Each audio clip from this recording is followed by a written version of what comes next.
اعوذ باللہ من الشیطان الرجیم بسم اللہ الرحمن الرحیم۔ اب دوسری ڈانٹ، وما لکم الا تنفقوا فی سبیل اللہ، تمہیں کیا ہو گیا خرچ کیوں نہیں کرتے اللہ کی راہ میں؟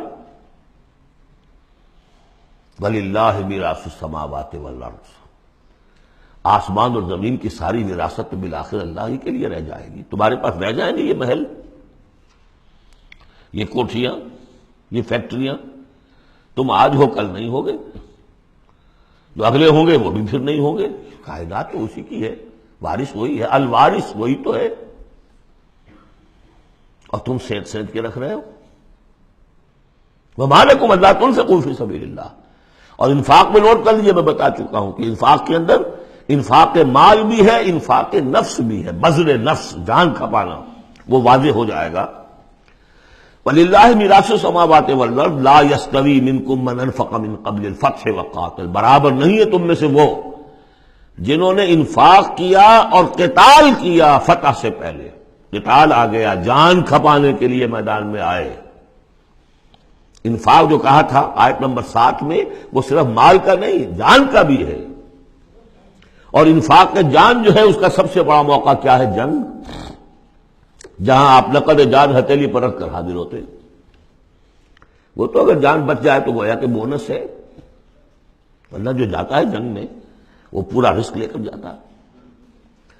اب یہاں بات یہ بتائی گئی کہ جو فتح سے پہلے ایمان لائے تھے جبکہ اسلام کمزور تھا، اور انہوں نے قتال کیا اس وقت جبکہ مسلمانوں کی طاقت بہت کم تھی، ان کا درجہ اولئک اعظم درجۃ من الذین انفقوا من بعد وقاتلوا، ان کا بہت اونچا درجہ ہے، بہت عظیم درجہ ہے ان لوگوں کے مقابلے میں کہ جنہوں نے انفاق کیا اور قتال کیا فتح کے بعد۔ وَكُلًّا وَعَدَ اللَّهُ الْحُسْنَىٰ، اب فتح کے بعد سے صاف ظاہر ہو رہا ہے کہ یہ صورت کم سے کم سن 6 کے بعد نازل ہوئی ہے، اس لیے کہ فتح تو پہلی جو ہے وہ سن 6 میں صلح حدیبیہ کی شکل میں حاصل ہوئی ہے، اِنَّا فَتَحْنَا لَكَ فَتْحًا مُبِينًا، اور پھر جو ظاہری فتح تھی وہ تو فتح مکہ ہے، وہ سن 8 میں ہے۔ یہاں فرمایا جا رہا ہے جن لوگوں نے قتال کیا اور انفاق کیا فتح سے پہلے، ان کا درجہ بہت بلند ہے ان سے جنہوں نے انفاق کیا اور قتال کیا بعد میں۔ اگرچہ کُلًّا وَعَدَ اللَّهُ الْحُسْنَىٰ، سب سے اللہ کا وعدہ ہے بہت اچھا، وَاللَّهُ بِمَا تَعْمَلُونَ خَبِيرٌ، اور جو کچھ تم کر رہے ہو اللہ اس سے باخبر ہے۔ اب آئی پکار، اس کو اب کھلے دل سے، بیدار دل سے سنیے۔ میرا خالق آپ کا خالق، میرا مالک آپ کا مالک، اس کائنات کا مالک، من ذا الذی یقرض اللہ قرضا حسنا، کون ہے وہ جو اللہ کو قرض حسنا دے؟ ہے ہمت دینے کی؟ من ذا الذی یقرض اللہ قرضا حسنا فیضاعفہ لہ، اللہ اس کے لیے اسے دگنا بھی کرتا رہے گا، وَلَهُ أَجْرٌ عَظِيمٌ، اور ان کے لیے بہت بڑا اجر بھی ہوگا۔